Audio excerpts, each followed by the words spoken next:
เจ้าลูกหนังมีเข้าบานเตทีเดส3คู่ประจำวันจันทร์ที่20เดือน4ปี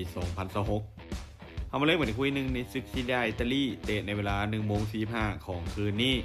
การพบกันระหว่างเอเซ่อันดับ18มี27คะแนนจะเปิดบ้านต้อนรับการมาเยือนของฟิโอเรนติน่าอันดับ15มี35คะแนนเอเซ่เจ้าบ้านมีฟอร์มการเล่นช่วงหลังที่ค่อนข้างแย่ในช่วงหลังโดยแพ้ติดต่อกันมาแล้ว4เกมในทุกรายการเกมบุกของทีมค่อนข้างฝืดยิงประตูยากส่วนเกมรับก็เสียประตูค่อนข้างง่าย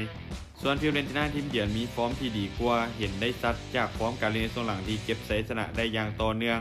โดยเฉพาะเกมบุกของทีมที่มีทรงที่จะดีขึ้นอย่างชัดเจน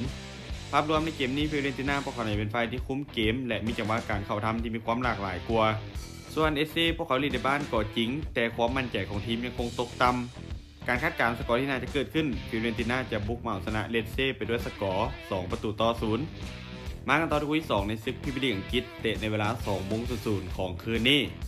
การพบกันระหว่างคิตตันพาเลสอันดับ13มี42คะแนนจะเปิดบ้านต้อนรับการมาเยือนของเวสต์แฮมอันดับ17มี32คะแนน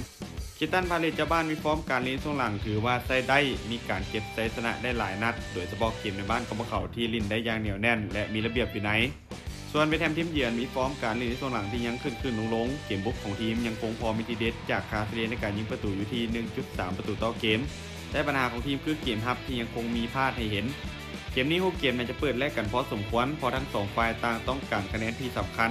คิตตันพาเลสพวกเขาต้องการคะแนนเพื่อลุ้นไปลิ้นในศึกยุโรปในฤดูกาลหน้าส่วนเวสต์แฮมพวกเขาต้องการคะแนนเพื่อหนีห่างจากโซนตกชั้นแต่เบิ่งจากภาพรวมยังคงให้คิตตันพาเลสเจ้าบ้านดูดีกว่าในเกมนี้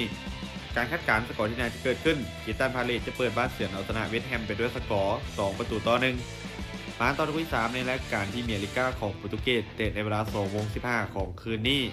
การพบกันระหว่างโมเลริเซียอันดับ9มี36คะแนนจะเปิดบ้านต้อนรับการมาเยือนของเอสตอรีปาเอียอันดับ8มี37คะแนนโมเลริเซียเจ้าบ้านมีฟอร์มการลิ้นที่แย่อย่างชัดเจนในช่วงหลังทีมมักจะแพ้เป็นหลักเกมบุกปืดยิงประตูได้ยากรวมไปถึงความมั่นใจของทีมยังคงตกต่ำส่วนเอสตอรีทีมเยือนมีฟอร์มการลิ้นที่ดูดีกว่าเล็กน้อยโดยเฉพาะเกมบุกของทีมที่ถือว่าอันตรายกว่าภาพรวมเกมนี้เอสตอรี่พวกเขาเหนือกว่าในเรื่องการเล่นเกมบุกส่วนโมเลริเซ่พวกเขาได้เปรียบในเรื่องการเล่นในบ้านแต่ฟอร์มของพวกเขายังถือว่าขาดความสม่ำเสมอพอสมควรภาพรวมเกมนี้ค่อนข้างสูสีถ้าวัดกันอยู่ที่ความเฉียบคมยังคงให้ทีมเยือนดูดีกว่าการคาดการณ์สกอร์ที่น่าจะเกิดขึ้นเอสตอรี่จะบุกมาเสนอชนะโมเลริเซ่ไปด้วยสกอร์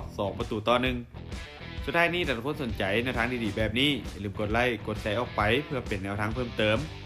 และไปสนใจอยากลงทุนสามารถกดลิงก์ผ่านหน้าช่องได้เลยเด้อ